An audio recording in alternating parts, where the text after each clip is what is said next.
तो आज बच्चों जो हमें शुरू करना है बेसिकली मैं बता देता हूँ। हमने पिछले 2 लेक्चर्स में आपको सिर्फ चीज़ें बताई हैं कि जीएसटी क्या होता है, जीएसटी के टाइप क्या होते हैं, जब हम सेल करते हैं तो कौन सा जीएसटी लगाते हैं, आउटपुट जीएसटी, जब हम परचेज करते हैं तो कौन सा जीएसटी होता है, इनपुट जीएसटी। तो ये सब बातें जो हैं वो हमने पढ़ ली थी।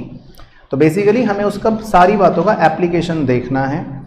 तो हम पहले इलस्ट्रेशन नंबर 4 है हमारी किताब में, उससे करेंगे। आप इस पर एक स्टार लगा के इम्पॉर्टेंट लिख लो।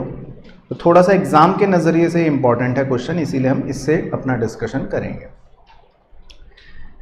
पास journal entries for the following transactions of Akhil. ठीक है, तो इसमें आपको अलग अलग ट्रांजेक्शन्स दे रखी हैं अखिल की, नंबर 1, नंबर 2, नंबर 3, 4, 5, 6, 7, 8। तो अब जर्नल एंट्री का फॉर्मेट तो आपको याद ही है, वो तो आपने कब सीखा था, चैप्टर 8 में, मतलब जर्नल के अंदर। तो हम फॉर्मेट नहीं बना रहे, मतलब हमें पता है कि फॉर्मेट हम बना लेंगे। तो हम सिर्फ फोकस करेंगे और आप मेरे साथ सॉल्यूशन लिखो जर्नल एंट्री पर, और उसमें जो भी जुड़ी हुई इंपॉर्टेंट बातें होंगी मैं आपको साथ साथ बताता रहूँगा। चलो, तो सबसे पहले शुरू करते हैं एंट्री नंबर 1 से। एंट्री नंबर 1 में लिखा है मशीनरी परचेज्ड फॉर 50,000। तो अब आप ये हैबिट रखो कि आप थोड़ा सा ट्रांजैक्शन को गौर से पढ़ो, खासकर परचेज और सेल को लेकर, ताकि ये पता रहे कि सेल कर रहे हैं कि परचेज कर रहे हैं। तो जैसे वो कह रहा है मशीनरी परचेज, तो हमने मशीन परचेज करी फॉर ₹50,000, 50,000 रुपये की आपने परचेज करी। उसके बाद लिखा है paying CGST and SGST at the rate 9%। तो इसका मतलब ये होता है कि आपको CGST वो भी 9% और SGST वो भी 9%, दोनों 9% कैलकुलेट करना पड़ेगा अगेंस्ट चेक पेमेंट। तो चेक पेमेंट का मतलब है आपने बैंक से पैसे दिए, बिल्कुल सही। चलो, तो मेरे साथ लिखो एंट्री, मैं आपको सिखाता हूँ और करते हैं सॉल्व। लिखो सॉल्यूशन नंबर 1। पहले आप नॉर्मल एंट्री सोच सकते हो अपने दिमाग में। जब आप मशीन खरीदते हो तो नॉर्मल एंट्री क्या करते थे, मशीनरी अकाउंट डेबिट करते थे ना 50,000, और लिखते थे टू बैंक अकाउंट। आप ऐसे ही करते थे ना normal entry, machinery account debit to bank account.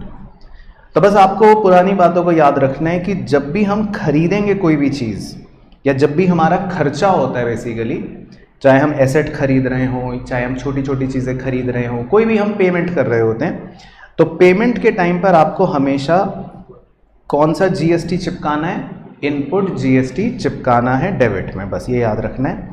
तो इसमें 2 प्रकार के GST हैं, एक है CGST।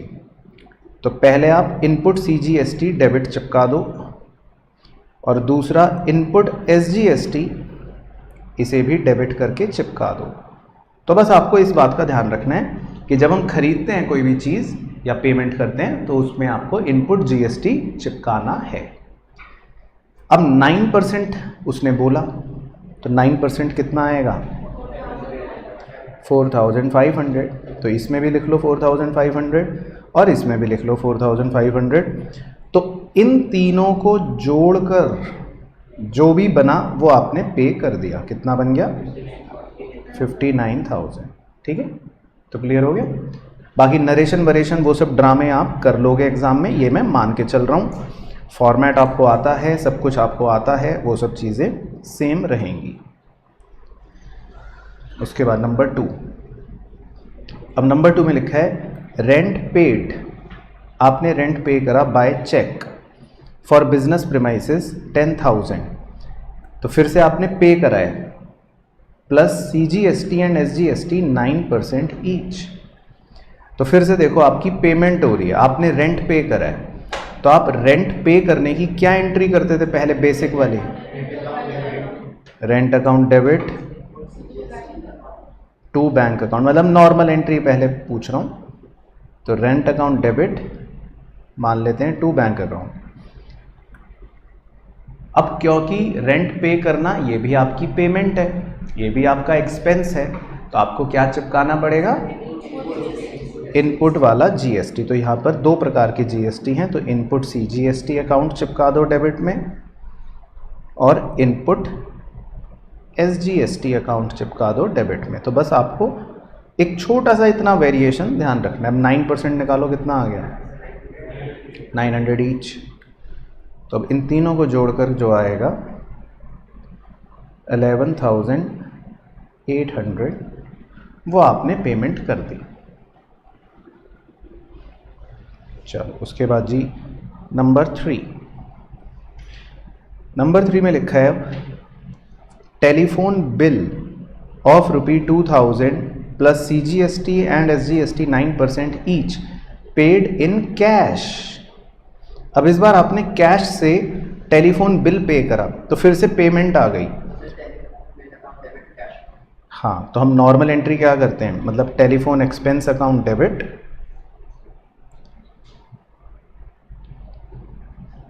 $2000 to cash account, normal entry ये करते हैं हम। और जैसे ही आपको पता लगे कि आप कोई भी पेमेंट कर रहे हो, कोई भी एक्सपेंस हो गया, तो क्या चिपकाना है आपको, इनपुट CGST अकाउंट, तो इसको डेबिट में चिपका दो, और इनपुट SGST अकाउंट इसको भी डेबिट में चिपका दो। तो 9% कितना कितना हो गया जी, 180, और इन तीनों को जोड़कर कितना आ गया 2360। तो क्लियर हो रहा है पहले सब बच्चों को पेमेंट करने का तरीका, बोलो ना हाँ। तो आज टाइम से हाँ हाँ करते रहना, वरना मैं बता रहा हूँ। उसके बाद नंबर 4 का पहला ही वर्ड हाईलाइट करेंगे। अब इस बार लिख रहा है सोल्ड, मतलब इस बार हम खरीद नहीं रहे, बेच रहे हैं। तो sold an old machine as scrap in cash for 5,000 रुपये, charging CGST and SGST 9% each. तो इस बार हमने बेचा, तो बेचने के टाइम पर देखो उसने वर्ड भी दे रखा है चार्जिंग। तो अगर आपको याद हो पूरा कॉन्सेप्ट जब सिखाया था, तो जब हम सेलर होते हैं, जब हम सामान बेचते हैं, तब हम CGST या GST पे नहीं करते, तब हम कलेक्ट करते हैं, तो इसलिए चार्ज कह रहा है। तो अब हमने सामान बेचा है, मशीन को बेचा है 5,000 रुपये में। तो पहले आप नॉर्मल एंट्री बताओ क्या करते थे मशीन बेचने के लिए, नहीं बेचने के लिए क्या करते थे, cash account debit to machinery account, very good. तो पहले आप बेसिक वाली लिख लो, cash account debit to machinery account, है ना, cash account debit to machinery account 5,000। अब आपको दूसरा अपने मतलब हाथों पर टैटू जो बनवाना है वो ये कि जब आप बेचते हैं तो क्या चिपकाना है, आउटपुट GST। तो यहाँ पर 2 प्रकार के GST हैं, तो आप चिपका दोगे आउटपुट CGST अकाउंट और 2 आउटपुट SGST अकाउंट।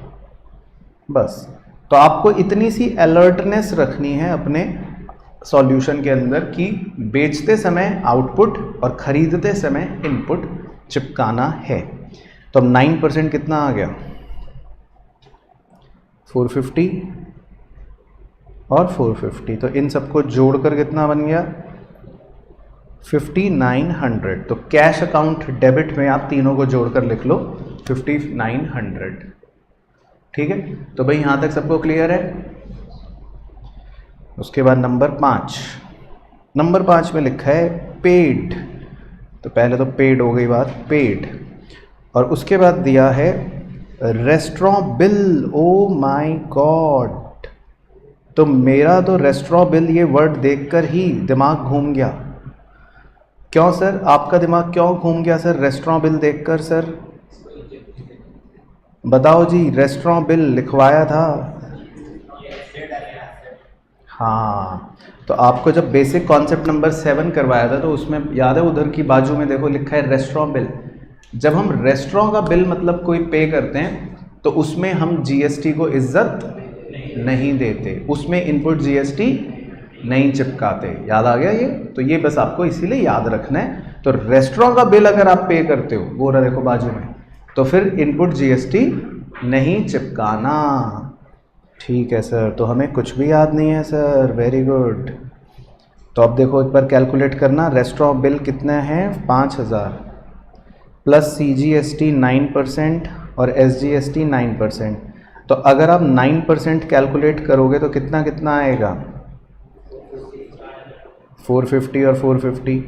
तो क्या आप इन 450 और 450 को अलग से इनपुट क्रेडिट मतलब इनपुट GST चिपकाओगे? नहीं चिपकाओगे। तो हम तो ये मानेंगे सीधा कि हमारा रेस्टोरेंट का बिल कितना है टोटल? 5,900 बस। तो हम डायरेक्टली रेस्टोरेंट बिल मानेंगे 5,900। तो क्लियर, याद आ गया सबको ये पॉइंट? तो लिखो जी नंबर 5 एंट्री। तो रेस्टोरेंट के बिल को क्योंकि बिजनेस के लिए पे हो रहा है तो हम यूज़ कर सकते हैं इसके लिए बिजनेस प्रमोशन एक्सपेंस। तो आप यही यूज़ करना एग्जाम में भी, तो इससे थोड़ा टीचर खुश हो जाएगी, कहेगी बच्चा तो बड़ा होशियार है। अगर आप खाली लिखाओगे रेस्टोरेंट बिल अकाउंट तो वो बड़ा अजीब सा लगेगा। गलत नहीं है लेकिन फिर भी बेहतर लिखना है। तो बिजनेस प्रमोशन अकाउंट या expense account debit to cash account 5,900। तो यहां पर आपको इनपुट GST नहीं चिपकाना। चलो उसके बाद जी नंबर 6। नंबर 6 में लिखा है पेड सैलरीज। आपने सैलरी पे करी। तो सैलरी पढ़ के भी मुझे तो कुछ याद आ रहा है, ये वो कह रहा है नहीं चिपकाना। तो तुम थप्पड़ लगाओ गाल पे, तुम्हारे गाल पे थप्पड़ जरूर चिपकाना है, लेकिन इसमें चिपकाना चिपकूना कुछ नहीं है। सैलरी तो सीधा उसमें आती है, कॉन्सेप्ट 9 में लिखवाया था कि इसमें तो GST लगाना ही नहीं है, तो चिपकाना तो दूर की बात हो गई। सैलरी वेजेस पर, इलेक्ट्रिसिटी पानी पर, हेल्थ सर्विस कंसल्टेंसी पर, इन पर तो GST क्या होता है? होता ही नहीं है। मतलब इन पर तो GST का कुछ कॉन्सेप्ट ही नहीं है। तो इसमें तो आपको नॉर्मल सैलरी वाली एंट्री करनी है बस। तो बताओ आपने सैलरी पे करी 50,000 रुपये चेक से, तो क्या एंट्री हो गई? हाँ बस। तो ये आपको सीधी एंट्री करनी है, सैलरी अकाउंट डेबिट 50,000 रुपये टू बैंक अकाउंट 50,000 रुपये। तो बस आपको थोड़ी बहुत बारीकियों का ध्यान रखना है। उसके बाद जी नंबर 7। नंबर 7 में कह रहा है जी फी या पेड, कह रहा है पेड फी टू लॉयर। वकील को फी दी। ओ माय गॉड। तो ये भी कहीं लिखवाया था, बताओ कहाँ लिखवाया था जी?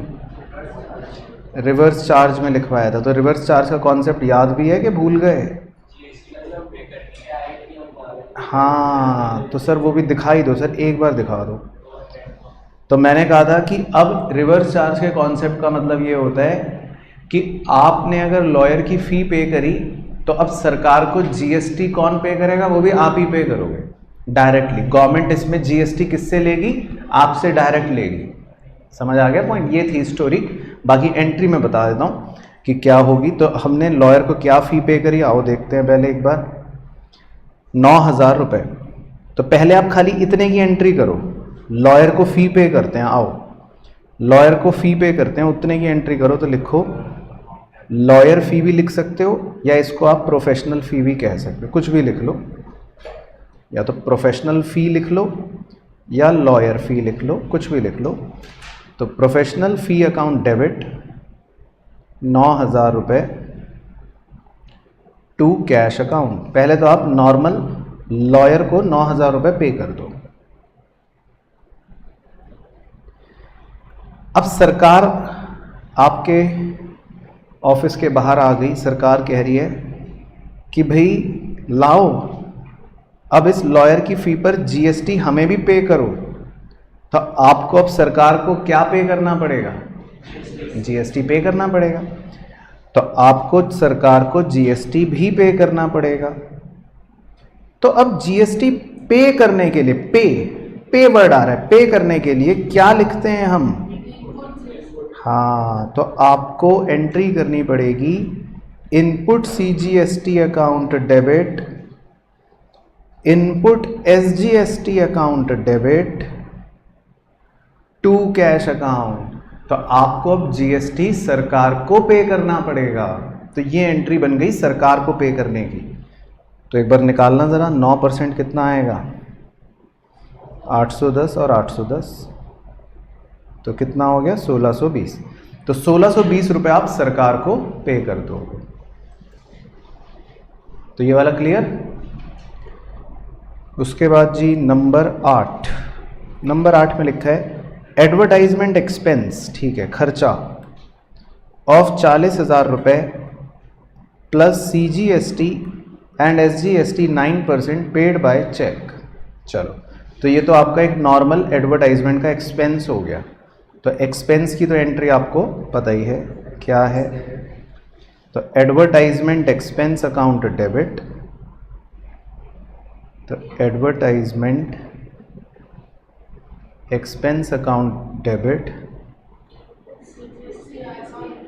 हाँ, अब इसमें आपको पता है एक्सपेंस है तो अब क्या चिपकाना है, इनपुट CGST अकाउंट डेबिट। बताओ 9% कितना हुआ, 3600। इनपुट SGST अकाउंट डेबिट 3600, और आपने पूरी पेमेंट कर दी चेक से, तो टू बैंक अकाउंट। तो तीनों को जोड़ के बताओ जी, 47,200। ठीक है, तो समझ आ गया सब बच्चों को, बिल्कुल क्लियर। तो बताओ इससे आपने क्या सीख लिया। अब जब भी कोई पेमेंट करोगे, खर्चा करोगे, तो क्या चिपकाना है, इनपुट, और सेल करोगे तो क्या चिपकाना है, आउटपुट। लॉयर को पे करोगे तो रिवर्स चार्ज, अलग से GST देना पड़ेगा। और अगर एजुकेशन या सैलरी या वेजेस, इन पर GST नहीं होता। ठीक है ना, तो बस इतनी बातों को ध्यान रखना है। चलो अब आ जाओ जी अगले प्रश्न की तरफ। अब हम करेंगे अपनी किताब का पीछे क्वेश्चन नंबर 3। इस पर भी आप एक स्टार लगा लो, इम्पॉर्टेंट क्वेश्चन है एग्जाम के लिए। तो इसमें लिखा है साहब, generalized the following in the books of Amit Saini. तो हम कौन है,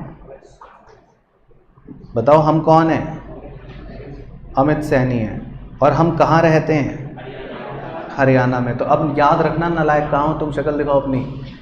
अगर तुमने माल हरियाणा के अंदर बेचा तो इंट्रा स्टेट सेल होगी, इंट्रा, सेम स्टेट में बेची, हाँ, और हरियाणा से किसी और स्टेट में बेचा तो इंटर स्टेट सेल होगी। अब फिर ये भी बताओ कि अगर हरियाणा से आपने हरियाणा में ही सामान बेचा, मतलब इंट्रा स्टेट सेल, तो कौन सा GST लगता है, CGST और SGST। और अगर आपने हरियाणा से यूपी, दिल्ली, बिहार कहीं बेचा तो IGST लगता है। चलो, तो इसका मतलब ये इस बात का सबूत है कि आपको बहुत अच्छे से पढ़ाया गया है। तो पहले लास्ट लाइन पढ़ लो सवाल की। लास्ट लाइन में लिखा है CGST एंड SGST अगर लगेंगे तो कह रहा है कितने प्रतिशत लगेंगे, 6% ईच। और ऑब्वियस हो गया वो तो, खैर IGST अगर लगेगा तो कितने प्रतिशत बन गया, 12, क्योंकि वो तो इकट्ठे एक साथ लग जाता है ना, वो आधा आधा नहीं करना। तो अब पढ़ते हैं जी नंबर 1 से। आइए, गुड्स ऑफ 5,000 रुपये out of the goods purchased with in state.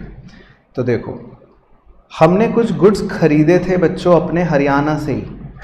तो ये कौन सी परचेज थी, पहले तो ये बताओ, इंट्रा स्टेट थी। अब लिखा है were taken by him for personal use. तो प्रोप्राइटर गुड्स पर्सनल यूज के लिए ले गया। बताओ इसकी जर्नल एंट्री क्या सिखाई थी, वो देखो उसको, पहले बेसिक एंट्री बताओ, इनपुट पे नहीं कूदना। तुम बताओ गुड्स विड्रॉ करने की नॉर्मल एंट्री क्या सिखा रखी है। हाँ, तो ये लिखो पहले तो, नालायकों। तो आपके तो अभी बहुत बुरे हाल है। बेसिक एंट्री मैं पूछ रहा हूँ, वो नहीं बता रहे, इनपुट कर रहे हो। तो drawings account debit 5,000 to purchase account 5,000। मैं पहले बेसिक एंट्री पूछ रहा हूँ कि अगर आप बेसिक एंट्री करते तो यही करते ना, बोलो हाँ, ठीक है। अब सबसे इंपॉर्टेंट चीज़, लास्ट क्लास में आपको सिखाया था रिवर्सल ऑफ जीएसटी, जो मुझे पता है कि किसी को भी याद नहीं होगा।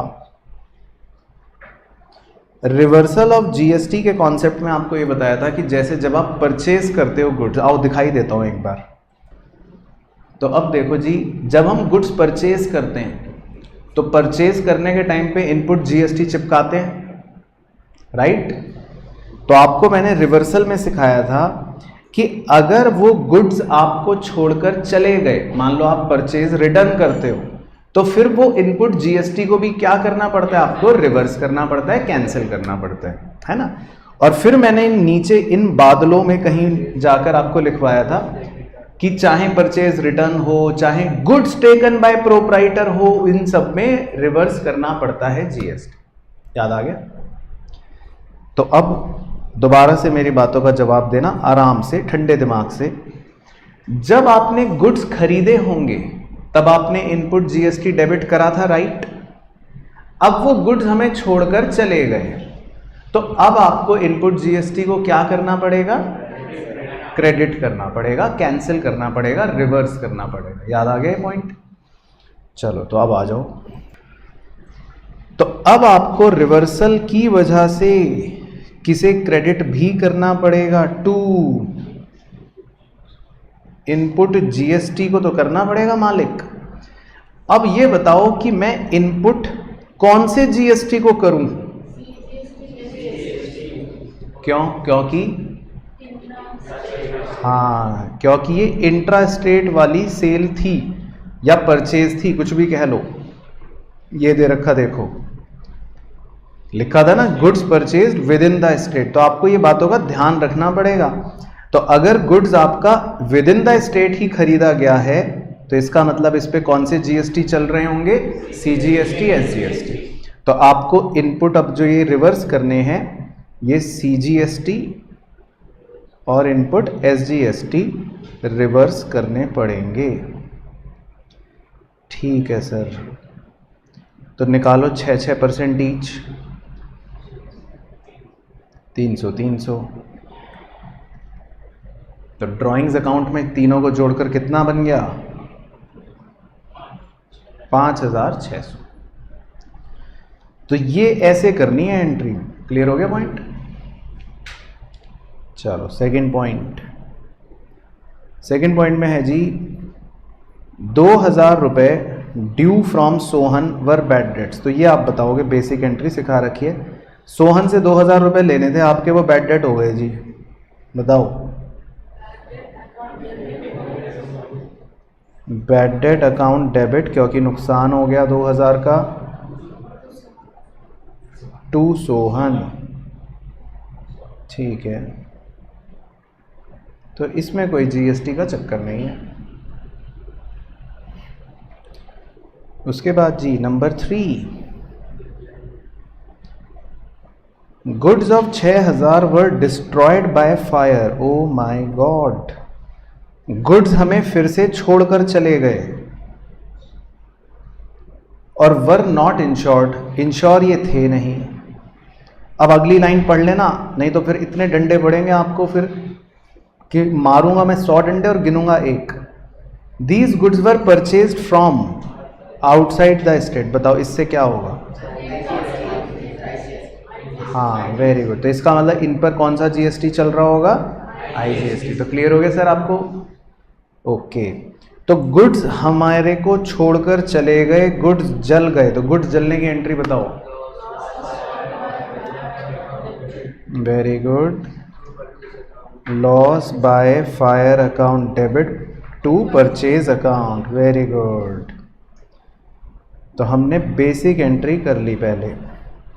कितने रुपए के गुड्स हैं? कितने के जल गए? 6000 के। 6000 के जल गए। अब क्योंकि गुड्स हमें छोड़कर चले गए, परचेज को आप क्रेडिट कर रहे हो, तो क्या बन गया कॉन्सेप्ट? आपको अब जीएसटी को रिवर्स करना पड़ेगा। और कौन सा जीएसटी रिवर्स होगा इस बार? Very good. तो टू इनपुट आईजीएसटी अकाउंट को 12% रिवर्स कर दो, तो 720 रुपए।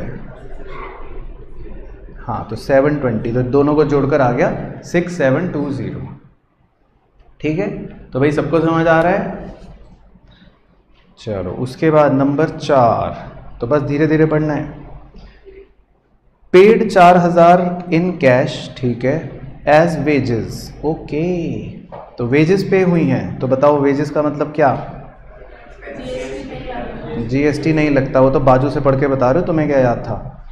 ऑन इंस्टॉलेशन ऑफ मशीन, ठीक है, तो आपने वेजेस पे करे ऑन इंस्टॉलेशन ऑफ मशीन, तो इसकी जर्नल एंट्री बताओ हीरो, बताओ। आपने वेजेस पे करे, वेरी गुड। तो देखो एक ही बच्चा होशियार है बस पूरी क्लास में। तो जब आप मशीन को खरीदने के लिए वेजेस पे करते हो तो वेजेस अकाउंट को नहीं डेबिट करते, किसको डेबिट करते हैं? मशीनरी को। तो machinery account debit to cash account. ठीक है, तो ये आपका बेसिक एंट्री बन गई। जीएसटी इस पे लगेगा नहीं क्योंकि वेजेस होती है। उसके बाद जी नंबर 5, चलो नंबर 5 पर तो अलग से तारा लगा लो चाहे एक। सोल्ड, बेचा, क्या बेचा? Sold goods to Arjun of Delhi. हाँ जी हीरो हीरालाल, हम कहाँ रहते हैं? हरियाणा में। और सामान कहाँ बेच रहे हो? तो कौन सा टैक्स लगेगा? आईजीएसटी। हाँ, तो ऐसे याद रखना है, आईजीएसटी। लिस्ट प्राइस है 20,000, ठीक है। ट्रेड डिस्काउंट है 10%, ठीक है। कैश डिस्काउंट है 5%, ठीक है। He paid the amount on same day, अरे वाह, एंड अवेल्ड कैश डिस्काउंट, ठीक है। तो अब हम नंबर 5 की एंट्री करते हैं, सेल की एंट्री करते हैं। बच्चे बताएंगे भाई सेल की एंट्री, बताओ बच्चों प्यारे प्यारे। कैश अकाउंट डेबिट,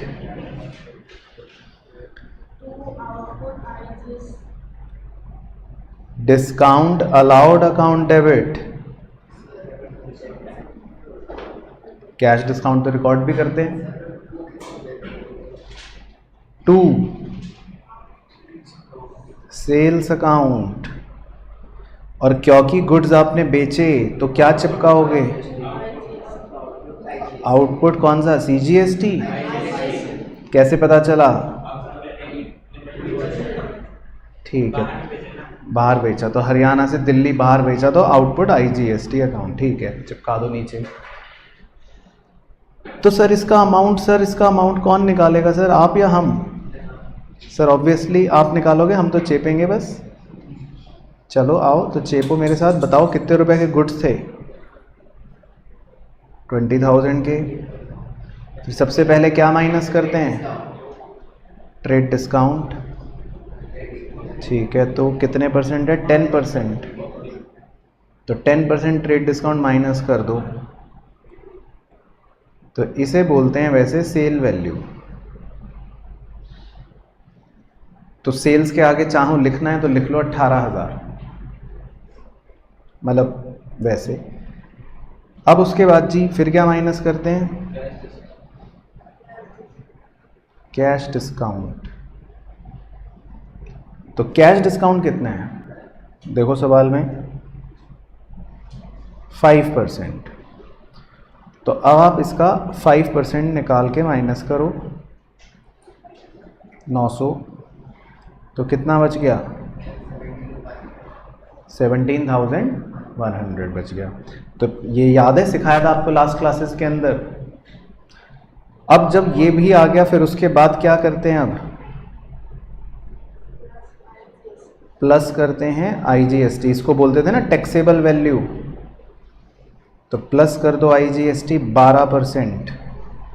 तो निकालो ज़रा 17,100 का 12% आप निकालो, मैं तो नहीं निकाल रहा।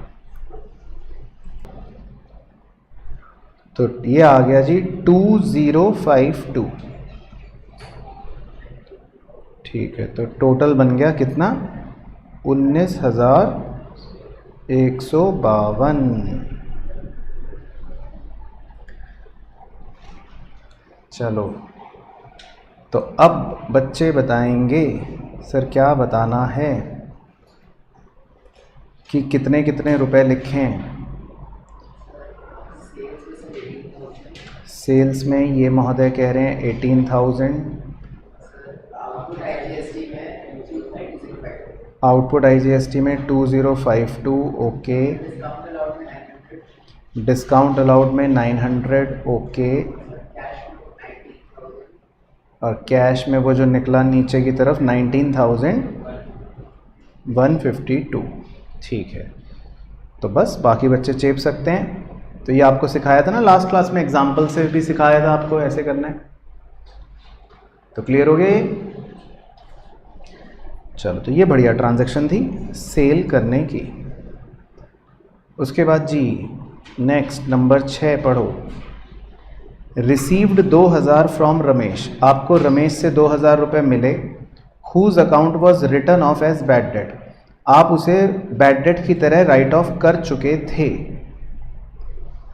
तो अगर आपको किसी बैड डेट हुए आदमी से 2000 रुपये मिले तो बताओ एंट्री। नहीं, मानस की तो गलत, बताओ जी। कैश अकाउंट डेबिट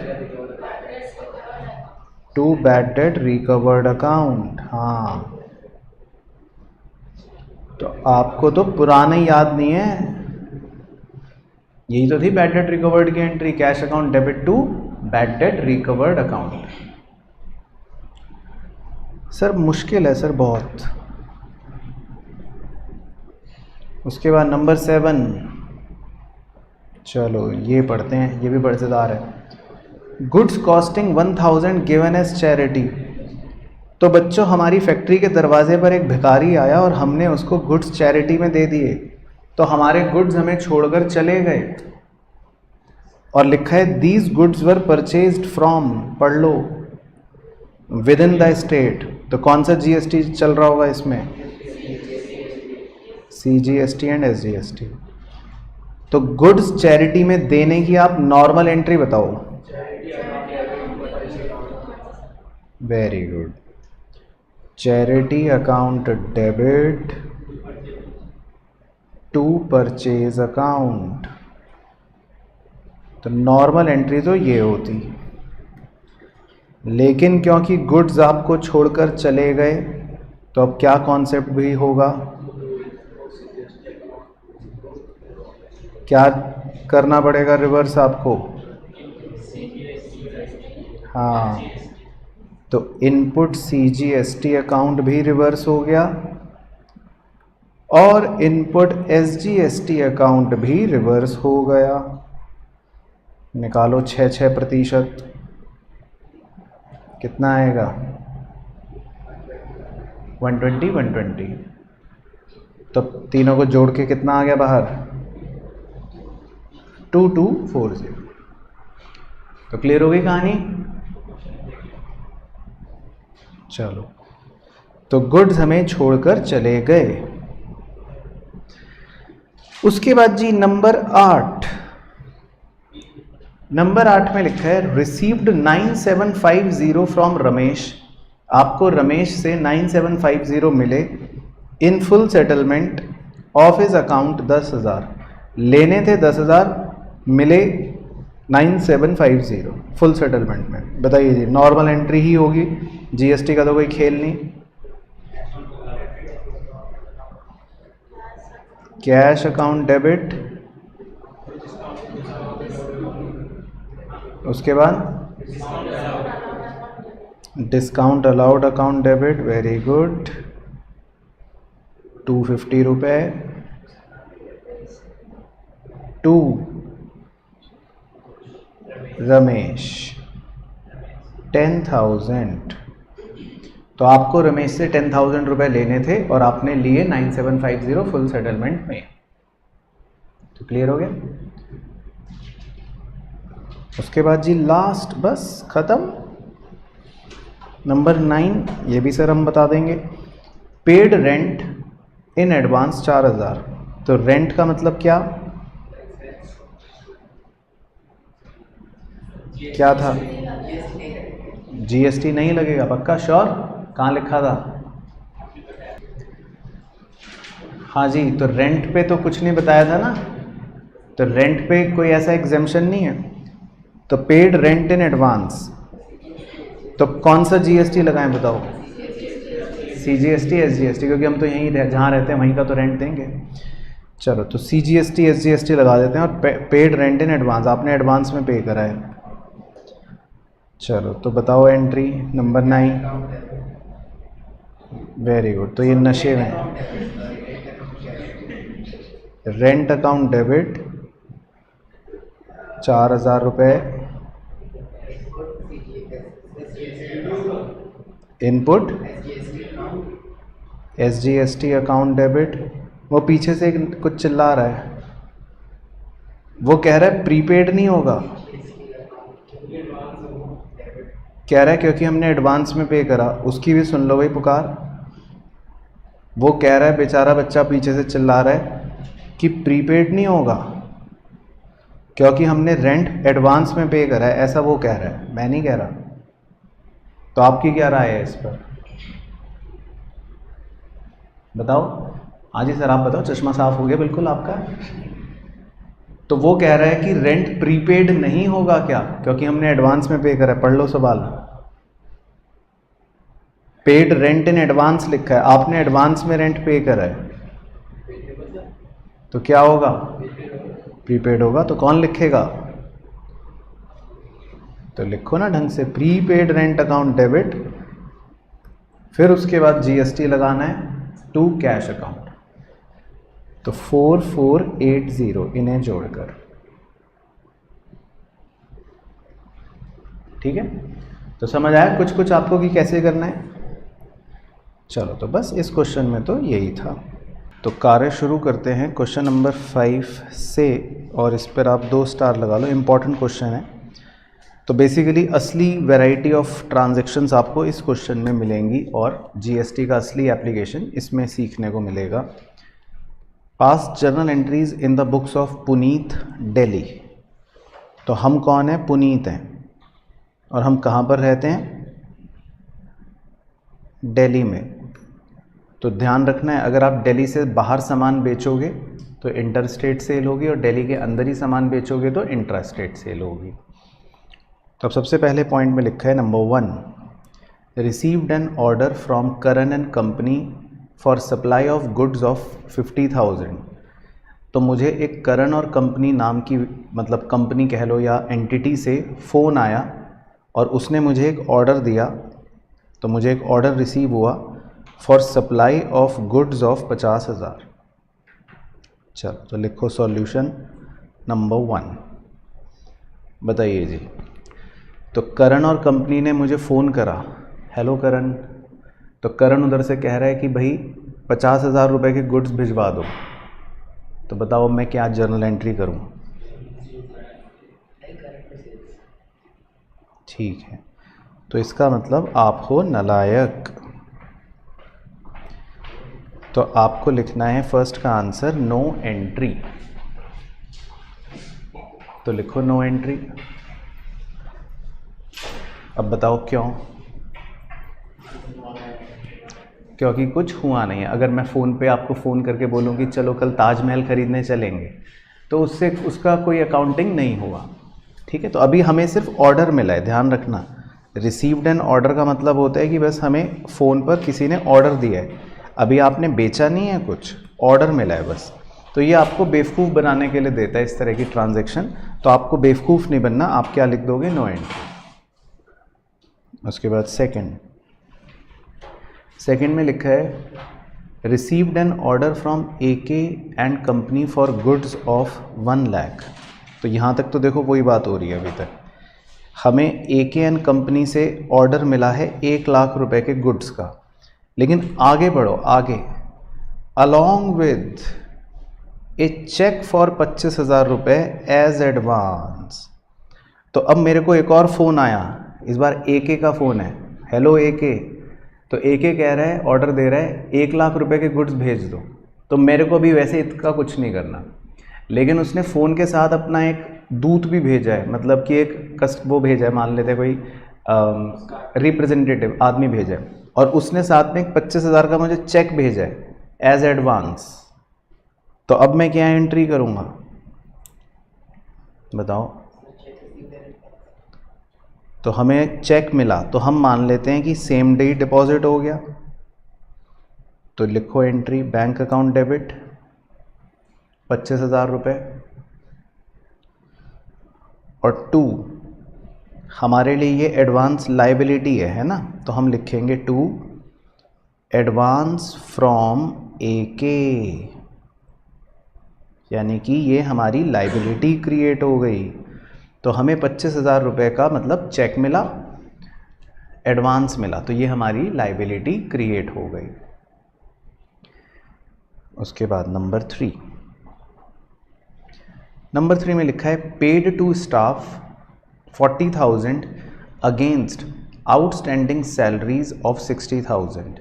इस लाइन का मतलब है कि हमारी कुछ आउटस्टैंडिंग सैलरीज हैं, यानी कि बहुत से हमारे कर्मचारी ऐसे हैं जिनको हमने अभी तक सैलरी पे नहीं करी, वो अभी भी आउटस्टैंडिंग है। तो हमने उसमें लिखा है पेड टू स्टाफ 40,000, 40,000 रुपये पे कर दिए। तो हो सकता है कुछ लोगों की सैलरी आपने पे कर दी, तो वैसे हमारी आउटस्टैंडिंग सैलरी 60,000 है, लेकिन उसमें से आपने 40,000 पे कर दी। तो बताइए इसकी एंट्री आपके हिसाब से क्या होगी? उल्टा बोला मैडम आपने। तो इसकी एंट्री होगी आउटस्टैंडिंग सैलरी अकाउंट डेबिट, क्योंकि अब हमारी लाइबिलिटी कम हो गई, हमने पे करा है ना, और हमारे पैसे कम हो गए, हमारा कैश चला गया। तो इसकी जर्नल एंट्री होगी outstanding salary account debit, liability कम हो गई, टू कैश अकाउंट। ठीक है ना, नरेशन आप लिखते रहना अपने आप, या मतलब ऐसे ही लिख लो, अभी तो एग्जाम में लिख लेंगे, तो हर जर्नल एंट्री की नरेशन आ जाएगी। उसके बाद जी नंबर 4 में लिखा है sold goods to Bharat Kaithal Haryana. तो आपने भारत को गुड्स बेचे जो हरियाणा में रहता है, of ₹10,000 plus IGST 12%, out of which, जिसमें से 1/5 were returned by Bharat being defective. तो पहले तो आपने भारत को गुड्स बेचे और फिर भारत ने उसमें से 1/5 वापस भी कर दिए। तो इसमें हमको 2 एंट्रियां करनी पड़ेंगी 4th पॉइंट के लिए। तो पहले भारत को गुड्स बेचने की एंट्री बताओ क्या होगी?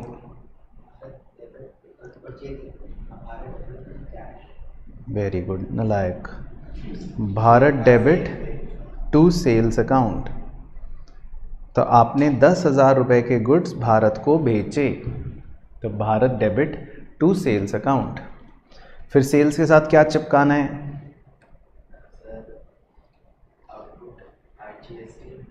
Output IGST। Very good. तो 12% IGST निकालो, कितना आएगा? 1,200 रुपये। तो दोनों को जोड़ के भारत को डेबिट कर दो, तो कितना आ जाएगा भारत? 11,200। तो ये आपने गुड्स बेच दिए भारत को। ठीक है, अब लिखा है कि भारत ने वापस कर दिए, पढ़ लो चाहे, लिखा था ना उसी के बाद, out of which 1/5 were return by Bharat. अब उसमें से 1/5 जो है वो भारत ने रिटर्न कर दिए, तो 1/5 सामान रिटर्न भी हो गया। तो सेल्स रिटर्न की बताओ एंट्री क्या होगी? Sales return account debit to Bharat. अब सेल्स रिटर्न अकाउंट डेबिट कितने रुपए? 2,000। वेरी गुड, क्योंकि जब आपने बेचा था तो बेचा था 10,000 का और 1/5 वापस हो गया। तो अगर आप 10,000 का 1/5 निकालोगे तो वो आ जाएगा 2,000 रुपये, राइट? ठीक है जी। फिर उसके बाद बस ख़त्म या कुछ और भी करना है? क्या सिखाया था सर? हमें कुछ याद नहीं है, हम नील बटा सन्नाटा हैं।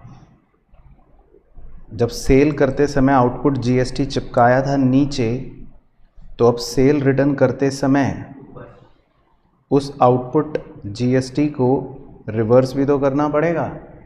ये याद है या नहीं? पहले तो ये बताइए। याद है?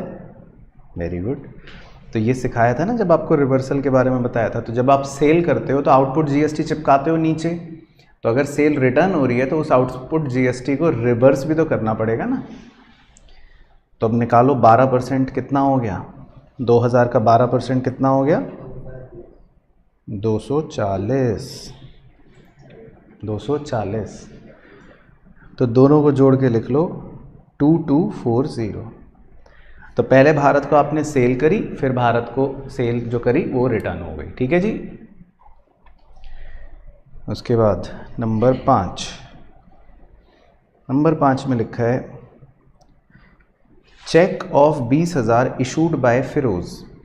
अब हमें एक चेक मिला था फिरोज से, फिरोज ने हमें एक चेक दिया था, ठीक है।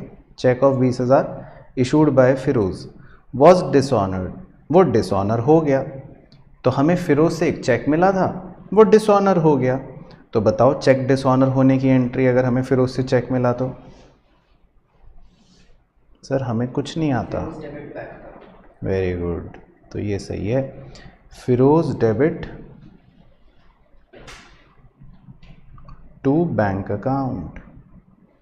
तो जब भी किसी आदमी का चेक आपको मिले और वो डिसऑनर हो जाए तो ये उसकी जर्नल एंट्री होती है, Firoz debit to bank account. तो बीइंग चेक डिसऑनर्ड, तो नरेशन तो आप लिख ही लोगे। चलो उसके बाद जी नंबर 6 में लिखा है रिसीव्ड 40 पैसे in a rupee from Firoz against the above dues. लो जी, अब इस फिरोज से, जो ऊपर ये फिरोज नामक आदमी था ना जिसका चेक अभी अभी डिसऑनर हुआ, उस फिरोज से आपको 40 पैसे इन ए रुपी मिला है। तो 40 पैसे इन ए रुपी का मतलब 40%। तो बताओ नंबर 6 की एंट्री क्या होगी अगर आपको फिरोज से 40% पैसे मिले, तो क्या एंट्री लिखेंगे अब हम? Cash account debit to Firoz. Bad debt recovered क्यों? बैड डेट थोड़ी ना हो गए अभी से फिरोज के, वो तो अलग ही कॉन्सेप्ट होता है। तो बस अभी तो फिरोज ने आपको 40 पैसे यानी कि 40% रुपए दे दिए। तो cash account debit to Firoz.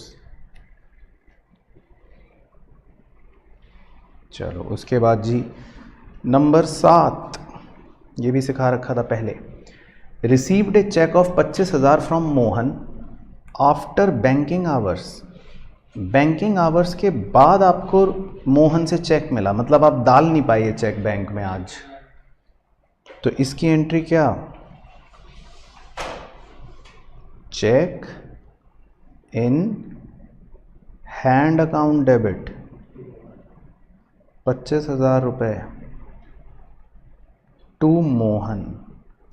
और अगर बैंकिंग आवर्स के अंदर अंदर ही मिल जाता चेक तो हम ये मान लेते कि वो चेक हम बैंक में डिपॉजिट कर चुके, तो बैंक अकाउंट डेबिट हो जाता। ठीक है ना। तो क्योंकि ये चेक हमें मिला बैंकिंग आवर्स के बाद तो इसीलिए इसको बोलते हैं चेक इन हैंड। तो cheque in hand account debit to Mohan. उसके बाद नंबर 8 जो है उस पर आपको 2 तारे लगाने हैं। एग्ज़ाम के लिए इस पर लिखना है 100%। ये ट्रांजैक्शन आपकी टीचर आपसे पूछेगी आपको बहुत ज़्यादा परेशान करने के लिए। तो नंबर 8 पर हमें हो सकता है 5-10 मिनट लग जाएं चर्चा करते हुए, तो आप घबराइएगा मत, बस सीख के आगे बढ़ेंगे। लेकिन नंबर 8 में लिखा है purchased goods from Varun of Chandigarh of ₹10,000 plus IGST 12%। बस इतना पढ़ना है, भी आगे नहीं पढ़ना। पहले इतनी स्टोरी समझा देता हूँ। आपने किसी वरुण नाम के आदमी से, ये बना देता हूँ थोड़ा सा डायग्राम। ये वरुण नाम का आदमी है, चंडीगढ़ में रहता है। आपने इससे गुड्स खरीदे, ठीक है, ये आप हो। आपने इससे गुड्स खरीदे, कितने रुपए के गुड्स हैं? 10,000 के। तो आपने अगर वरुण से गुड्स खरीदे तो आप क्या एंट्री करोगे बताओ? आपने गुड्स खरीदे तो क्या एंट्री करोगे? परचेज अकाउंट डेबिट, पहले तो यही करोगे। अब परचेज करा तो क्या चिपकाओगे? Input IGST। क्योंकि वरुण रहता है चंडीगढ़ में, हम रहते हैं दिल्ली में। तो इतनी ज्योग्राफी का ज्ञान तो आपको है कि भाई ये अलग अलग इंटर स्टेट बन गए बात। तो इनपुट IGST कितना डेबिट, कितने प्रतिशत इनपुट IGST है? 12% लिखा है ना, 12%। तो 12% आ गया 1200 टू वरुण। तो आपने वरुण से 10,000 रुपये का सामान खरीद लिया। तो पहले आप इतनी एंट्री कर लो और इतनी एंट्री मुझे बता दो। इतनी एंट्री समझ आ गई पहले? सिंपल। अब आगे पढ़ते हैं। आगे देखो क्या लिखा है, धीरे धीरे पढ़ना।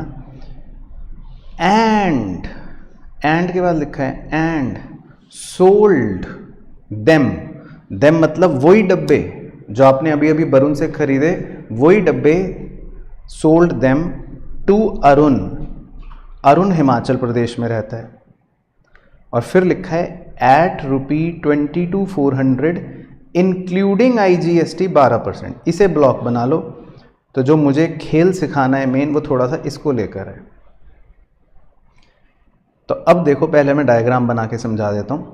तो आपने 3 डब्बे खरीदे थे वरुण से, है ना? तो आप कितने चालू हो देखो। आपने वही 3 डब्बे अब क्या करे बताओ? अरुण को सेल कर दिए। बिल्कुल सही। तो वो 3 डब्बे आपने अरुण को सेल कर दिए। ये अरुण हिमाचल प्रदेश में रहता है, शिमला में। तो आपने ये 3 डब्बे अरुण को बेच दिए। तो जब आप बेचोगे तो बेचने पे क्या चिपकाओगे? Output IGST। वेरी गुड, है ना? तो एक बार बेचने की एंट्री बताना। बेचने की एंट्री करेंगे इसी के नीचे। Very good. Arun debit to sales account. और सेल्स के साथ क्या चिपकाओगे? To output IGST account.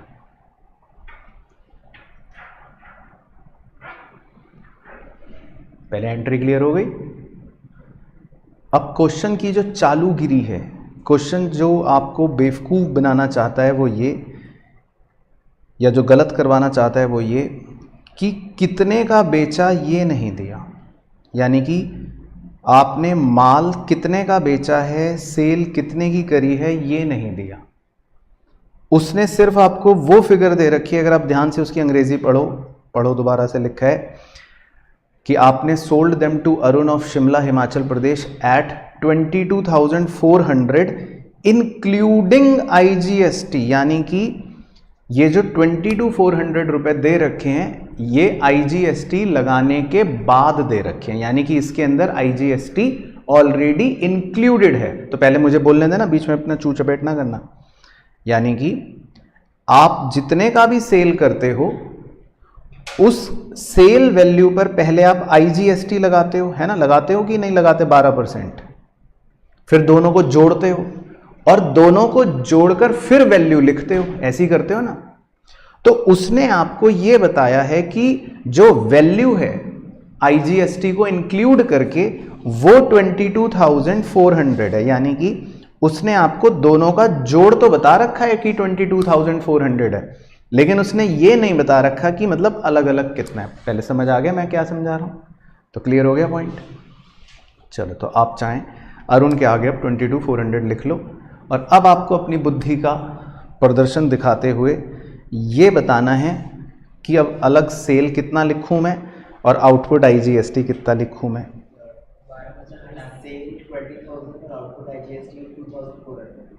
Okay, तो इसके लिए हम एक काम करते हैं, हम थोड़ी देर के लिए सेल को X लेट कर लेते हैं, थोड़ी देर के लिए, ठीक है? तो ऐसे यहाँ पे छोटी सी एक वर्किंग कर लेते हैं। तो लेट कर लेते हैं कि सेल्स जो है वो है X। तो अगर सेल्स की वैल्यू X है तो IGST 12% कितना होगा? 12/100X, यही होगा, राइट? और आप ये जानते हैं कि इन दोनों को जोड़कर, यानी सेल्स को और उस सेल पर लगे IGST को जोड़कर दोनों का टोटल कितना दे रखा है? 22,400 दे रखा है। तो ये एक इक्वेशन बन जाएगी। भाई समझ आ रहा है? तो इस इक्वेशन को सॉल्व कर सकते हो आप। कॉमन एलसीएम ले लो और आप नोट भी करते रहो मेरे साथ साथ। 100 तो 100x plus 12x is equals to 22,400, ये बन गया 112x इज इक्वल्स टू 100 को उधर क्रॉस मल्टीप्लाई कर देता हूँ, तो x इज इक्वल्स टू 112 से भाग दे दूँ तो कितना आ जाएगा x, 20,000। ठीक है, तो इसका मतलब सेल कितनी, 20,000, 20,000। तो अब आप सेल के अंदर, सेल के डब्बे के अंदर 20,000 रुपये लिख सकते हैं। तो अब आप इस सेल वाले डब्बे के अंदर कितने रुपए लिख सकते हैं, 20,000। तो अगर आपकी सेल अब आपको 20,000 पता चल गई तो उसका 12% कितना आएगा IGST, 2400। तो अब आप आउटपुट IGST के आगे भी 2400 लिख सकते हो। तो देखो ये टैली हो गया। ठीक है भाई, तो क्लियर हो गया पॉइंट। चलो, तो ये तो थी उसकी थोड़ी सी चालाकी। अब अगला पॉइंट आपको जड़ से हिला देगा, हो सकता है आप पागल हो जाओ, तो उसका मैं जिम्मेदार नहीं हूं। अब लिखा है अगले पॉइंट में, 9th पॉइंट पढ़ना, Arun returned goods of 6720 including IGST। Arun ने गुड्स रिटर्न कर दिए और लिखा है, फिर से लिखा है ऑफ ₹6720 इंक्लूडिंग IGST। बस कट, पहले इतना पढ़ते हैं। अब अरुण कौन था बताओ, अरुण, ये डायग्राम देखो भाई, अरुण ये रहा, हिमाचल प्रदेश में रहता था। तो अब अरुण को कुछ डब्बे पसंद नहीं आए, तो अरुण ने आपको डब्बा क्या कर दिया, वापस लौटा दिया। और जो अरुण ने आपको डब्बा वापस लौटाया उसकी वैल्यू दे रखी है 6720, और वो वैल्यू फिर से क्या दे रखी है, ध्यान से पढ़ो अंग्रेजी, इंक्लूडिंग IGST। इसका मतलब वो 6720 जो रुपए हैं वो दोनों को जोड़कर दे रखे हैं। तो आपको क्लियर हो गया पॉइंट इतना, बोलो ना हाँ या ना। तो अब बताओ, अरुण अगर सेल रिटर्न कर रहा है तो आप क्या एंट्री करोगे, बताओ। सेल रिटर्न की, सेल्स रिटर्न अकाउंट डेबिट करो मेरे साथ, बस, तो तुम नालायक ही रहोगे। जब आपने सेल करी थी तो क्या चिपकाया था, आउटपुट GST। तो अब क्या करना पड़ेगा उस आउटपुट IGST को, हाँ, रिवर्सल। तो एग्जाम में अगर आप ये भूले तो बस फिर इसका मतलब सारी बात बेकार। तो सेल रिटर्न अकाउंट डेबिट वो तो है ही है, साथ ही साथ output IGST account debit, reversal भी होगा IGST का टू अरुण। तो अरुण ने आपको सामान वापस कर दिया। ठीक है जी। अब फिर से देखो क्वेश्चन की चालाकी, सेल्स रिटर्न कितने की हुई उसने ये नहीं बताया,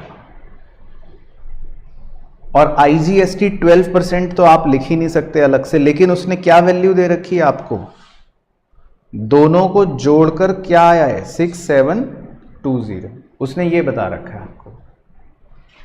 तो क्या आप निकाल सकते हो कि सेल रिटर्न में अलग से कितने रुपए लिखने पड़ेंगे, बताओ। पहले आपको पॉइंट समझ आ रहा है? तो हम अब दोबारा से वही वर्किंग कर लेते हैं। हम सेल्स रिटर्न को क्या लेट कर लेते हैं, X। तो मान लेते हैं सेल्स रिटर्न है X, तो IGST कितना हो गया, 12% ऑफ X।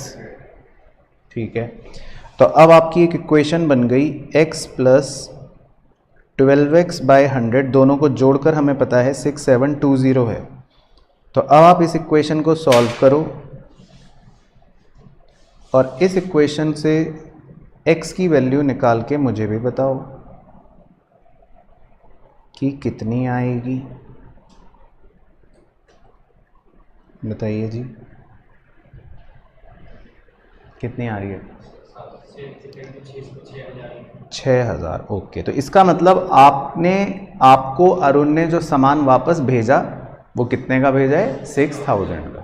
6,000 का, तो हम यहाँ लिख लेंगे सेल्स रिटर्न के आगे 6,000, और 6,000 का यानी 6,000 का आप 12% कैलकुलेट करो तो 720 आ गया IGST।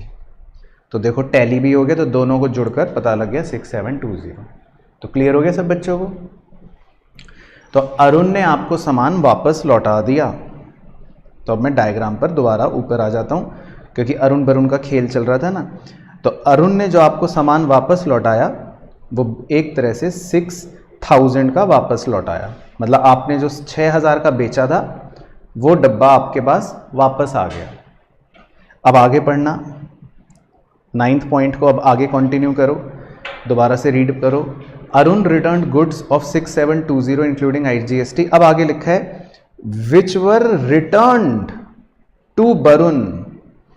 आपने अब इस डब्बे को देखो भाई ध्यान से, ये डब्बा आपको अरुण से वापस आ गया। अब आपने ये डब्बा किससे खरीदा था ओरिजिनली? वरुण से खरीदा था, चंडीगढ़ वाले। तो अब आपने अगर वही डब्बा जो वरुण से खरीदा था, तो आप इस डब्बे को अब किसे वापस लौटा दोगे? वरुण को। तो ये डब्बा अब आप क्या कर रहे हो? एक तरह से परचेज रिटर्न। समझ आ गया पॉइंट?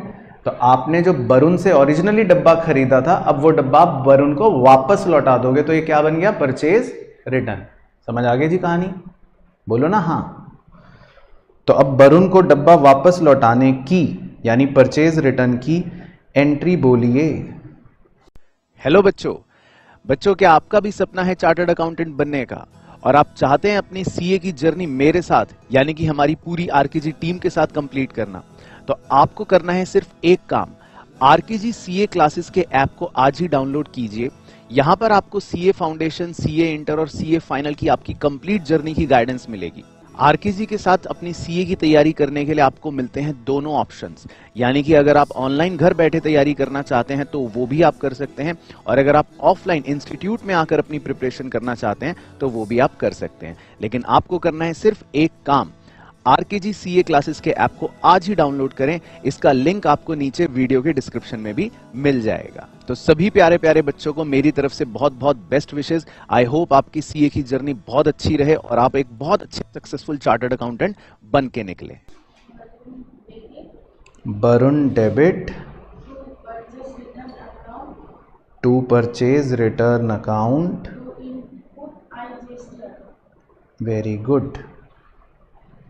तो ये मानस को नहीं पता था। बताओ मानस, टू इनपुट IGST क्यों क्रेडिट करा? क्योंकि रिवर्सल हो गया। परचेज करने के टाइम पर आपने डेबिट कर रखा था ना, तो परचेज रिटर्न के टाइम पर उसको क्रेडिट करके रिवर्सल करना जरूरी है।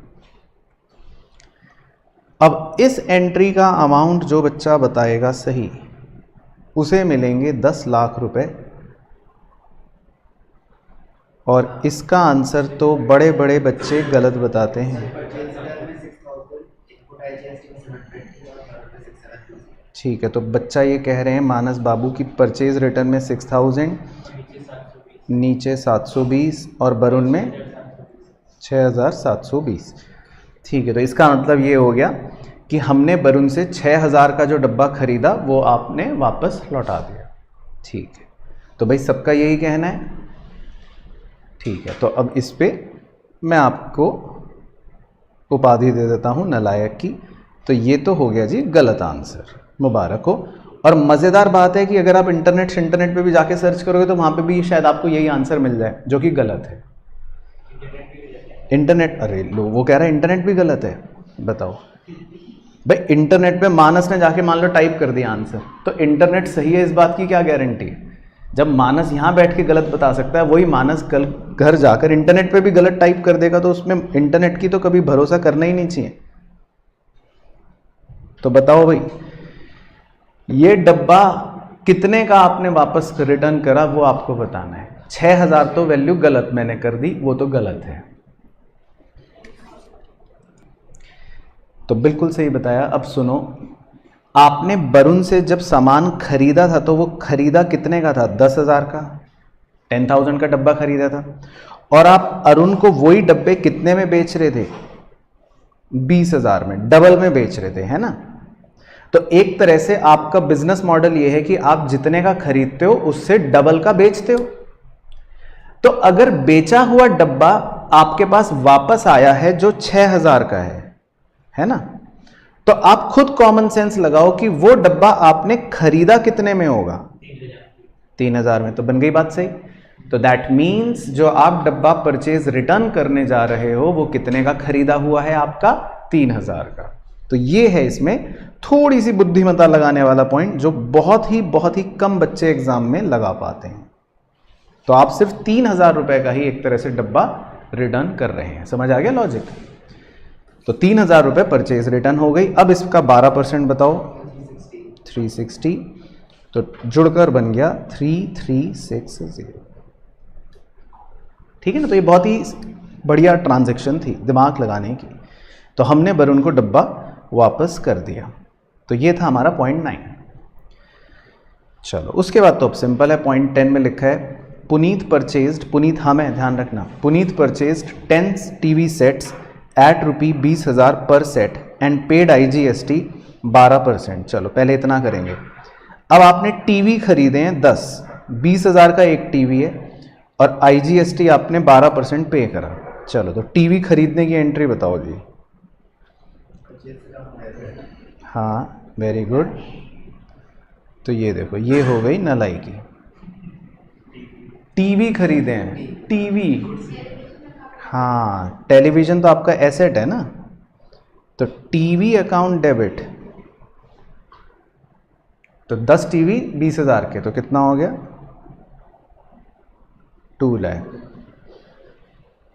फिर खरीदने के साथ क्या चिपकाओगे, input IGST account debit 12%, to cash account. तो आपने टीवी खरीद लिया। ठीक है, टीवी जो है वो आपके लिए गुड्स नहीं है। गुड्स होता तो परचेज लिखते है ना, टीवी तो आपके लिए एक एसेट है। बाकी आप परचेज भी मान सकते हो अगर आप ये मानो कि इसका टीवी का ही बिजनेस है, तो अब मैं वो भी ऑब्लिक करके लिख देता हूं, मतलब आप मानने को मान सकते हो। तो आप इसमें देख लेना, जो भी आपकी स्कूल की टीचर बोले आप वो कर सकते हो। अगर हम ये मानेंगे कि टीवी बेचना इसका मेन काम है तो क्या होगा, ये गुड्स परचेज। और अगर आप मानोगे कि ये उसके लिए एसेट है तो फिर हम टीवी को अलग से शो कर देंगे। अब आगे पढ़ते हैं, आगे भी कुछ दिया था। तो आगे लिखा था तो purchase 10 TV sets at 20,000 per set and paid IGST। और फिर उसी के आगे लिखा है it sold all the sets at 25,000 per set plus CGST and SGST 6% each.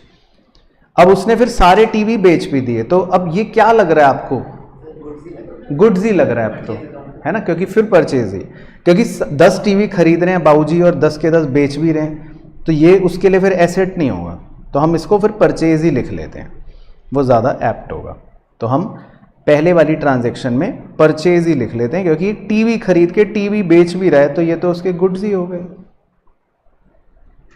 चलो अब 10 टीवी बेचने की एंट्री बताओ जरा, बेचने की।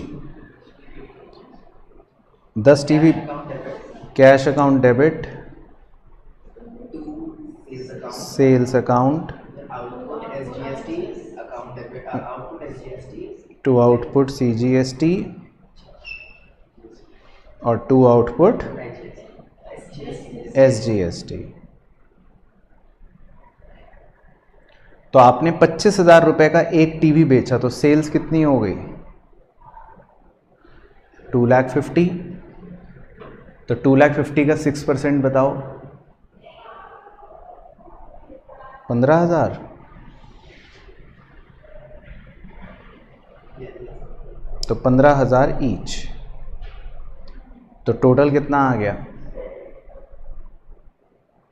2,80,000। तो आपने टीवी बेच भी दिए, तो पहले टीवी खरीदे और फिर टीवी बेच दिए। तो क्लियर हो गई दोनों एंट्री भाई। तो पहले टीवी खरीदे 20,000 रुपए पर सेट और फिर 25,000 रुपए पर सेट बेच दिया। चलो अब आगे बढ़ते हैं जी। उसके बाद ट्रांजैक्शन नंबर 11। ट्रांजैक्शन नंबर 11 में लिखा है जी पेड इंश्योरेंस ऑफ रुपी 11,200, आपने 11,200 रुपये का इंश्योरेंस पे करा, इंक्लूडिंग इसके अंदर ही छुपा बैठा है CGST and SGST 6% each for a period of 1 year.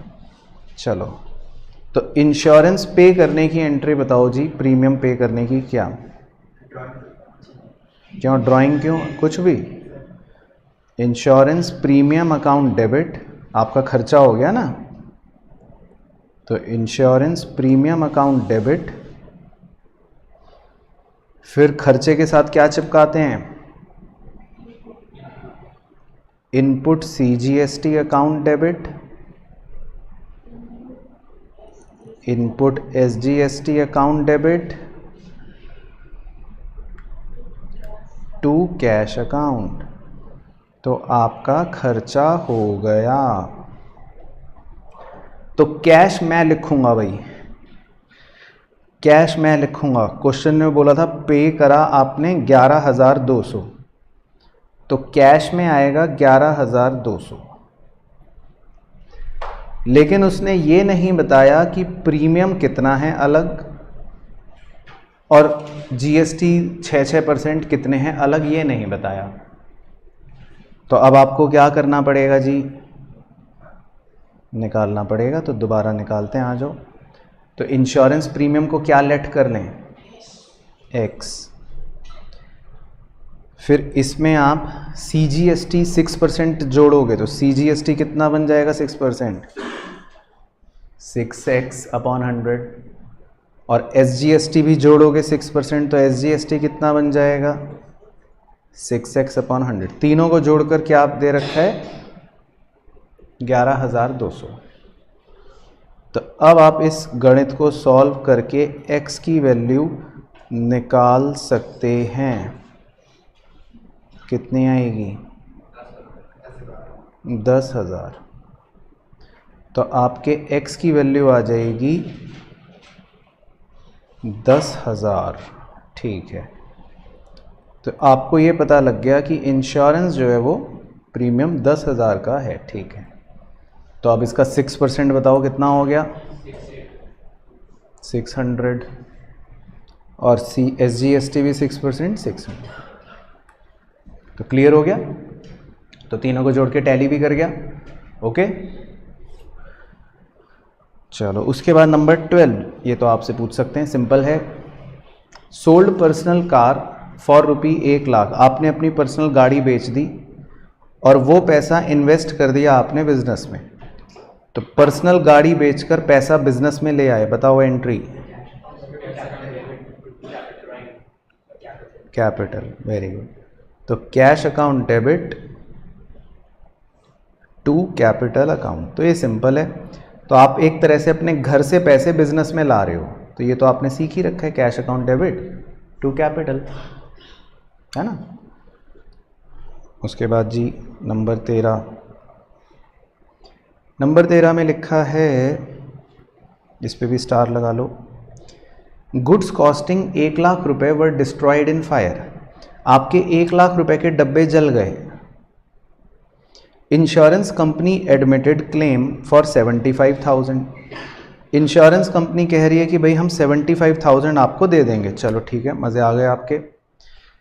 These goods were purchased with in Delhi, ये गुड्स आपने दिल्ली में खरीदे थे, जिस पर आपने CGST और SGST 6% का पे करा था। चलो, तो इसकी एंट्री लिखते हैं। तो पहले आप अपने गलत वाले तुक्के मारो ज़रा। तो बताओ भाई कैसे सिखाई थी एंट्री? आपका सामान जल गया 1,00,000 रुपए का, तो हमारे गुड्स हमें छोड़कर चले गए। ठीक है, तो बच्चा कह रहा है लॉस बाय फायर। ओके, तो loss by fire account debit, या इसको आप P&L अकाउंट डेबिट भी लिख सकते हो, दोनों में से कुछ भी यूज़ कर सकते हो। तो कितने रुपए?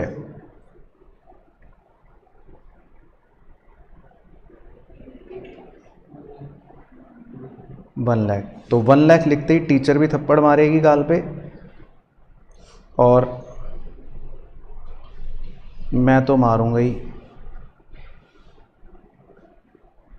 चलो तो दोबारा से सोचते हैं, जब सिखाया था तरीका। आपके कितने रुपए के गुड्स आपको छोड़ के चले गए? कितने रुपए का सामान आपका जल गया?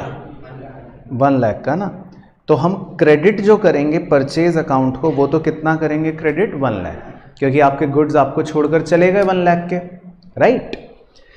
और क्योंकि आप अब परचेज को क्रेडिट कर रहे हो और खरीदते समय आपने जब परचेज को डेबिट करा था तो उसके साथ इनपुट जीएसटी चिपकाया होगा। तो अब आपको परचेज क्योंकि क्रेडिट कर रहे हो तो रिवर्सल करने के लिए क्या चिपकाना पड़ेगा नीचे? इनपुट सीजीएसटी और इनपुट एसजीएसटी। तो पहले 6% ये चिपकाओ, कितना बन गया? 6000 और 6000। तो ये तो है रिवर्सल। तो पहले तो आप रिवर्सल के लिए बताओ कि रिवर्सल का कॉन्सेप्ट याद आ गया? बोलो बच्चों। जब हम परचेज करते हैं गुड्स को तो आप डेबिट करते हो ना इनपुट जीएसटी। तो अगर परचेज अब क्रेडिट हो रहा है तो साथ में इनपुट जीएसटी रिवर्स भी तो होगा, वो भी तो चिपकाना पड़ेगा।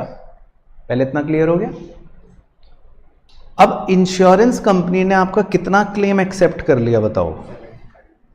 हाँ, तो उसके लिए लिखना है आपको डेबिट में इंश्योरेंस कंपनी डेबिट 75,000। 75,000 रुपये तो इंश्योरेंस कंपनी दे रही है आपको, तो नुकसान कहाँ हो गया? मतलब हुआ, लेकिन पूरा 1 लाख थोड़ी ना हो गया नुकसान आपका। समझ गए अपनी गलती? तो आपको लॉस में 1 लाख नहीं लिखना, आपका लॉस 1 लाख का नहीं है, क्योंकि 75,000 तो इंश्योरेंस कंपनी ने आपका क्लेम एक्सेप्ट कर लिया। तो अब कितने बच गए? बस 97 तो नहीं, नशे से बाहर आओ। 25 भी नहीं, नशे से बाहर तुम भी आओ। 37, हाँ। तो इसीलिए नशे कम करने चाहिए। तो 37,000 जो बच गया, मतलब हम कहेंगे ये एक तरह का हमारा नुकसान हो गया। तो इसको आप सबसे लास्ट में लिखोगे क्योंकि ये आपका नुकसान हो गया। तो समझ आ गया? तो आपके 1 लाख रुपए के गुड्स जल गए, 75,000 आपको इंश्योरेंस कंपनी से मिल गया, तो बचा हुआ आपका नुकसान हो गया। चलो, तो ये भी इंपॉर्टेंट हो गया पॉइंट। उसके बाद जी नंबर 14 में लिखा है परचेज्ड मशीनरी फॉर 56,000। आपने मशीन खरीदी 56,000 की, कह रहा है इंक्लूडिंग आईजीएसटी 6,000। इसमें 6,000 तो आईजीएसटी के ही इंक्लूडेड हैं। तो अगर 56,000 में 6,000 आईजीएसटी के इंक्लूडेड हैं तो मशीन अकेली कितने की बताओ? 50। तो अगर मैं अभी इतनी एंट्री लिखूं तो लिख लो चाहे आप मेरे साथ। तो मशीन अकाउंट डेबिट, खाली मशीन कितने की मानी जाएगी? 50 की।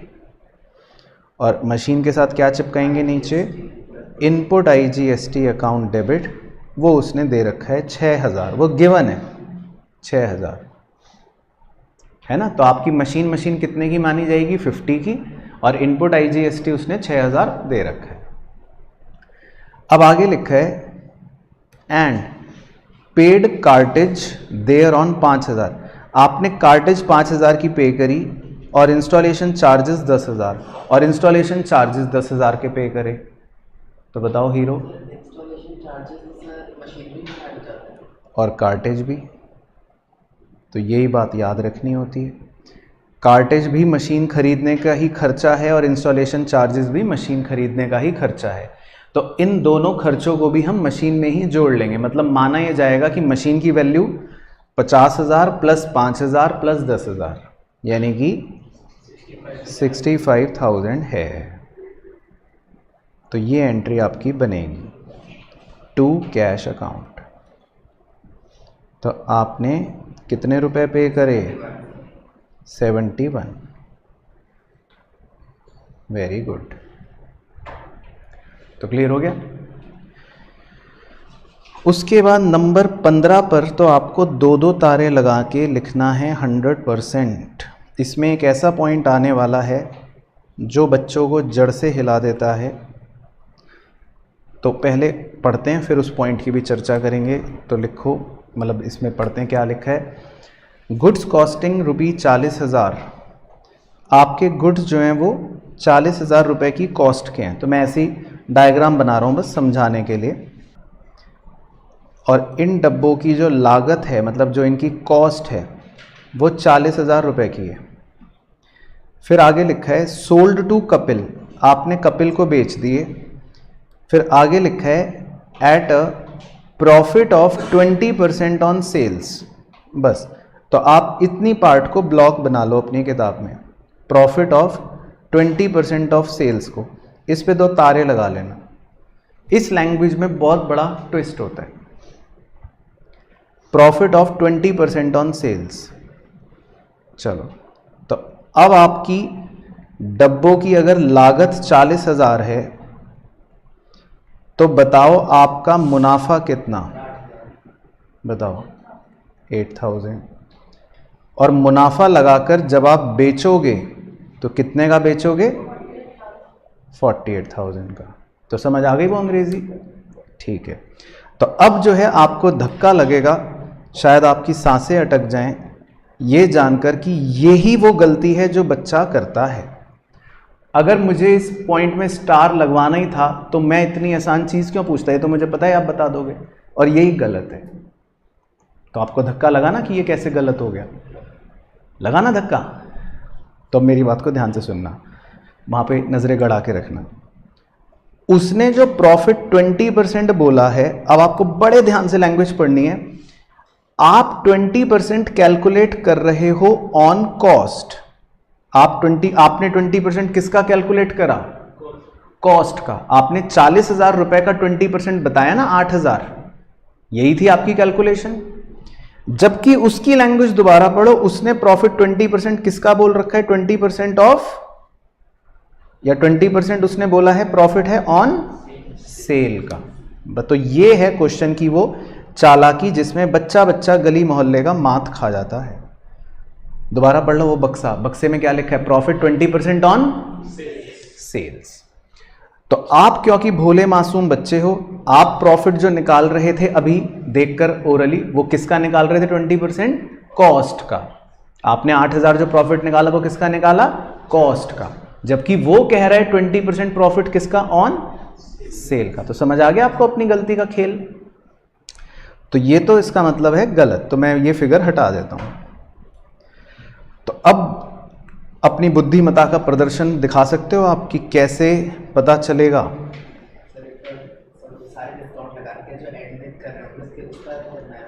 अब कैसे करेंगे, तो आओ मैं ही सिखा देता हूं। हम सेल को थोड़ी देर के लिए क्या लेट कर लें, लेट सेल को क्या कर लें, एक्स लेट कर लेते हैं।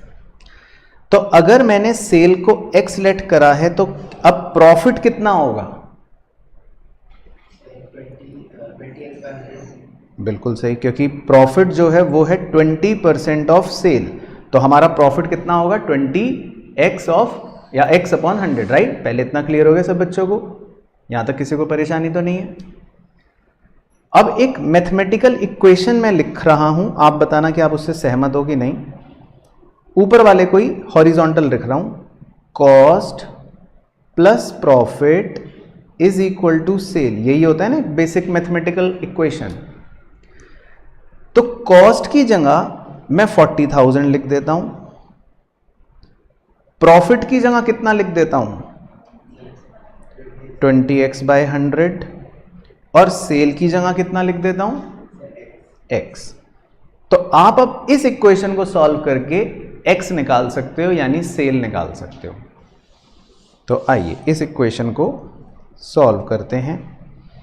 तो 40,000 इज इक्वल टू, ये उधर चला गया, 100 कॉमन एलसीएम आ गया, तो ये बन गया। तो 40,000 is equal to 80x upon 100। तो बताओ देयरफॉर x कितना आएगा, 40,000 इंटू 100/80। तो इसको सॉल्व करो, 50,000, राइट। तो इसका मतलब आपकी सेल जो है वो 50,000 रुपये की है। तो आप अपने सेल को 50,000 रुपये लिख सकते हैं। आपकी सेल जो है वो कितनी हो गई? 50,000। तो समझ आ गया? बोलो ना हाँ या ना करो, एक तो करो। समझ आ गया? तो अब मैं आपको देखो क्रॉस चेक भी करवाऊंगा। तो अब अगर मैं सेल को 50,000 लिखूं, अगर मैं सेल को 50,000 लिखूं, तो आप 50,000 का अगर आप 20% प्रॉफिट कैलकुलेट करो तो कितना आएगा? 10,000। तो देखो ये टैली हो रहा है कि नहीं हो रहा? इसका मतलब आपकी कॉस्ट कितनी है? 40, आपका प्रॉफिट कितना है? 10। तो 40 + 10 कितना बन गया? सेल 50। तो इसका मतलब टैली हो गई बात। तो दैट मीन्स आपने जो ये गुड्स बेचे हैं ना, ये एक तरह से 50,000 के बेचे हैं, आपकी सेल आ गई 50,000। तो समझ आ गया यहाँ तक? तो पहले तो इतना पोर्शन निकालने में ही बच्चा गलत करता है। तो अभी पूरा सॉल्व नहीं हो गया, अभी तो आप यहां तक पहुंचे हो, 50,000 तक पहुंचे हो। अब आगे की अंग्रेजी पढ़ो, अब आपको और सांप सूंघेगा। अब आगे लिखा है 50,000 के बाद लेस 10% ट्रेड डिस्काउंट। अब आपको ट्रेड डिस्काउंट क्या करना है? लेस करना है, माइनस करना है। फिर उसके बाद वैसे वो कह रहा है CGST एंड SGST 6% ईच, और कह रहा है फिर हमें एक चेक मिला, और चेक जो मिला वो कैसे मिला? Under 2% cash discount. तो अब आपको प्रोसीजर याद है या नहीं कि अब 50,000 के आगे अब क्या क्या करना पड़ता है?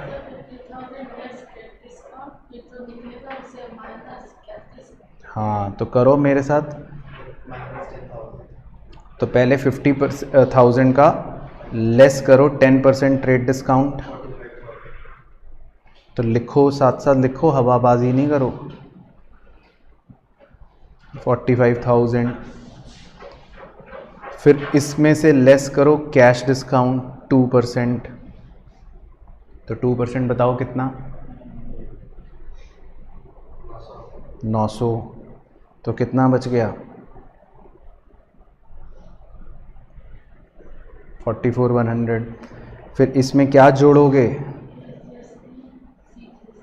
CGST 6% और SGST 6%। तो 6% निकाल के मुझे भी बताओ।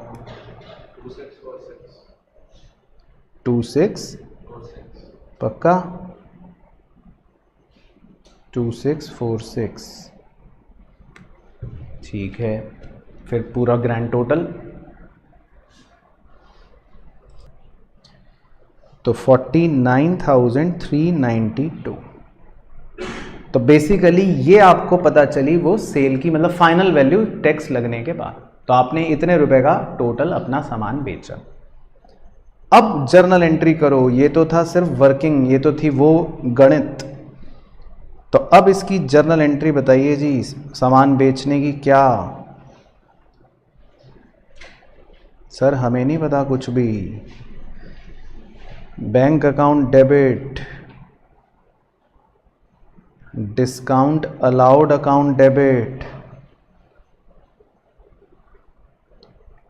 To sales account,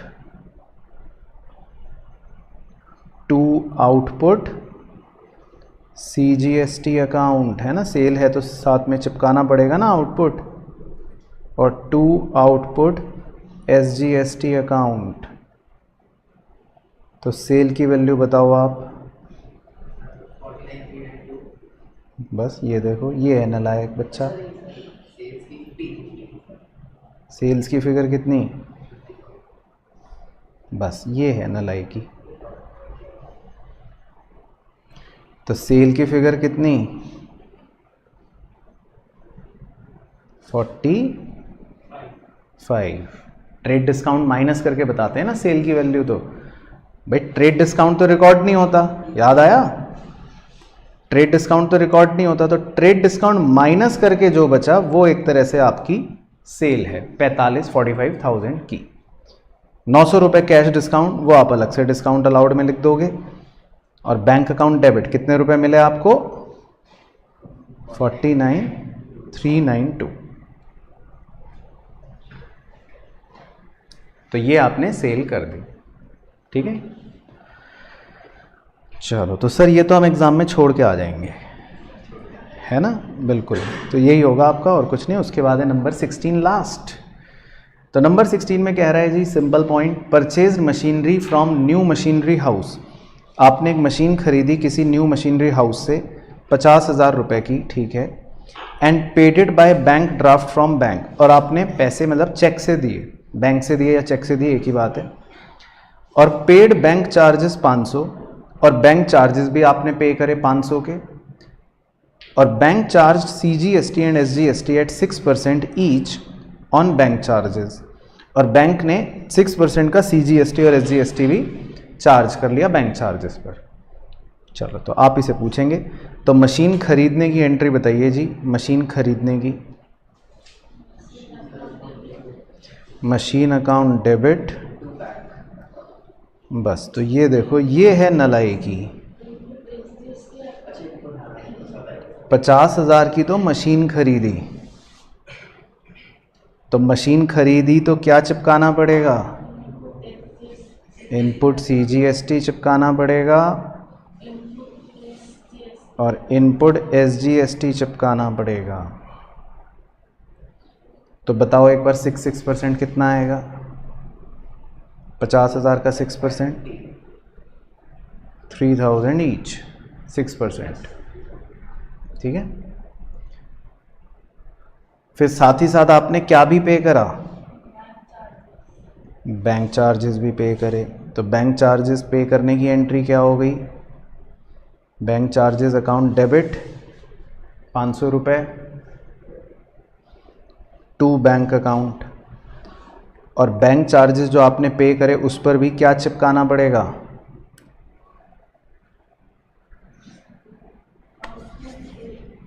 input CGST और इनपुट SGST, क्योंकि को बोला था ना क्वेश्चन ने कि बैंक चार्जेस पर बैंक ने क्या चार्ज करा है। देखो, जब भी आप कोई एक्सपेंस पे करते हो, सिंपल सा नियम याद रखो ना, जब आप कोई चीज़ परचेज करते हो या पेमेंट करते हो तो क्या उस पर चार्ज करना पड़ता है, मतलब क्या पे करना पड़ता है, इनपुट। तो बैंक चार्जेस पर भी इनपुट CGST और SGST चिपकाओ, 500 रुपये पर निकालो 6%, कितना आएगा, 500 का 6% बताओ, 30। तो 30 रुपये CGST SGST बैंक चार्जेस पर चिपका दिया। तो कुल मिलाकर आपका मतलब 3030 के CGST SGST इनपुट वाले चिपक गए। क्लियर हो गया। तो टोटल पेमेंट कितने की कर दी, 56,560। तो बेसिकली ये हो गई आपकी टोटल पेमेंट। चलो तो समझ आ गया जी, रिवाइज कर लेना अब घर जाके ये सवाल, तब इसकी इम्पोर्टेंस बनेगी।